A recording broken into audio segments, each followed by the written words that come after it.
Imagine being alone in a vast forest at night. There's no sound, only darkness and shadows. Then a deer steps into view, but this isn't an ordinary deer.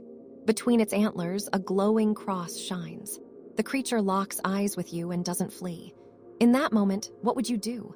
Run or begin to pray? What I've just described is Saint Hubert's vision, a medieval legend that inspired dozens of artists across history. Yet one artist portrayed this scene in the darkest way imaginable.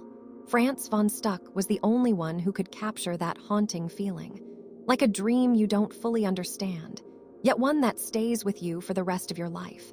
The painting was made in 1890, and honestly, if Stuck hadn't said so in the title, you'd never guess this eerie scene was tied to a religious story.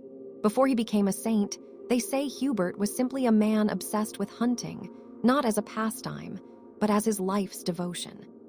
A 7th century nobleman, he had the wealth to vanish into the forests for days at a time, driven by the thrill of pursuing deer. One Good Friday, he chose to hunt instead of attending Mass, disregarding the Christian customs of such a sacred day. Deep in the forest, he encountered a deer, but this one bore a radiant cross glowing between its antlers. According to the legend, the deer fixed its gaze on him and spoke, "Hubert, if you do not turn to the Lord and live a holy life, you will be condemned to hell." Picture yourself alone in the depths of the forest, suddenly confronted with a message that overwhelming. Today, we might label it a hallucination or a mystical vision. But in the Christian tradition of that time, it was seen as a divine revelation. That vision changed Hubert completely. He abandoned hunting, gave up his noble title, and entered the priesthood. In time, he was canonized and is now known as the patron saint of hunters, somewhat ironic if you ask me. By that time, the deer bearing the cross had become one of the most powerful symbols in medieval Christian art. It symbolized divine calling, redemption, and the sacred breaking into ordinary life. But in symbolist art, in the work of Franz von Stuck, this image isn't painted for its religious meaning alone, but rather for the scene may resemble a nightmare or a strange vision, yet it holds profound meaning. It feels as though the artist captured the exact moment a soul is split in two, the instant before faith and the instant after. If we compare this painting to other famous versions of the legend, Rubens, for instance, the contrast is stark.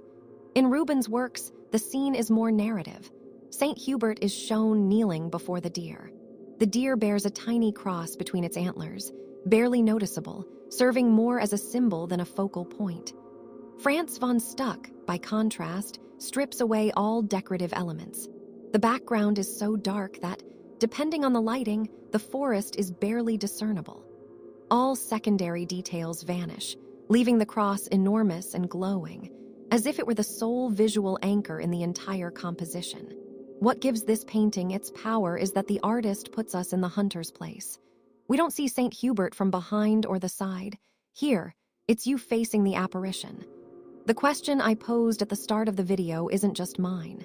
The painting itself forces us to confront the vision and wonder how we would react if it were real.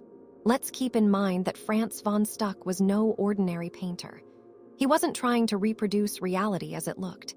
His work was deeply symbolic and psychological, driven by visions, inner fears, and hidden desires.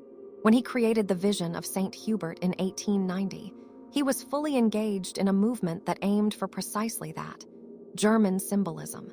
In this video, we won't dive deeply into his life or the symbolist movement itself. But to grasp this painting, it's important to know that many European artists at the time, not just in Germany, but also in France and Belgium, had grown weary of art that merely depicted life as it appeared. They wanted to go further, beyond mere representation. They aimed to depict the unseen, creating works full of symbols, shadowy moods, and mythological or religious figures, each brimming with significance. Painters like Goya, for example, had explored the grotesque and the irrational with a focus on society. Stuck, however, approached it symbolically, and that's exactly what this painting shows. Stuck didn't depict the saint's story as a purely religious scene, but as a personal encounter, an intimate moment between human and divine. To achieve this, he employed every tool symbolism offered: deep shadows, stillness, and above all, the sense that what you're witnessing isn't entirely of this world. The original Vision of Saint Hubert painting is kept at the Villa Stuck in Munich. Unfortunately, this specific painting isn't on display at the moment. It remains in the museum's collection, so if you visit, you may not see it hanging on the wall. And thank you so much for staying until the end. I'd really love to know what you thought about this painting, so feel free to share your thoughts in the comments. I'll see you in the next video.